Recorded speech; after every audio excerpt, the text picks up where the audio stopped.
No, cut it out. I've got 8 minutes to lose. Well, let's see what happens next. But he took his work extremely seriously. I do remember a sketch he gave me to do, because having started on the show, I think I had one line.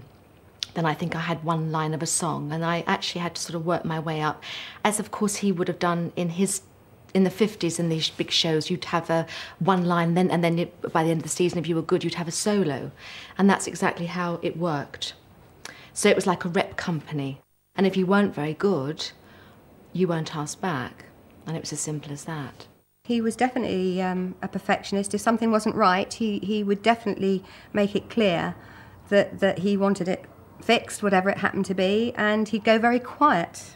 So we all knew when he wasn't happy, because he'd go into himself. He wouldn't do a big, yelling and screaming. He'd actually go into himself and he'd sort of chew his nails, and you could see, and everyone would go, oh dear, Benny's not happy, because he planned everything. It was his shows.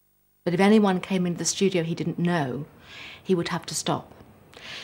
And as you know, the Studio One was a very, very big studio, and sometimes the accountants come from downstairs at Thames, or someone would wander in, and he couldn't do it. He would actually have to stop and apologise and say, I'm terribly sorry, little heart. I don't know who you are, but would you mind leaving, because I really cannot do this if you're sitting there watching me. And it's bizarre, isn't it, to think of a man with so much success worldwide that just simply couldn't perform if there was someone he didn't know. Welcome to Thames. Oh! He used to really, his hands used to be absolutely soaking wet, and he used to perspire, and he was very nervous.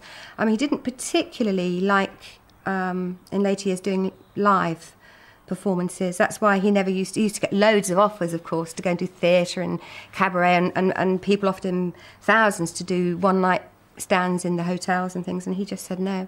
He wasn't interested. He was very good with the audience, and he'd come on and do, in the studio, he'd come on and do his soliloquies and the opening and everything, and that was all live in front of an audience and recorded live. But he was very nervous about doing it. Very, very nervous. And he used to go to his dressing room before the show, and nobody really visited him. And after the show, he'd quietly leave. He wouldn't come out at that point, oh, let's have a drink, and he wanted to wind down on his own very quietly. Cut, just in case. Lovely. Lovely.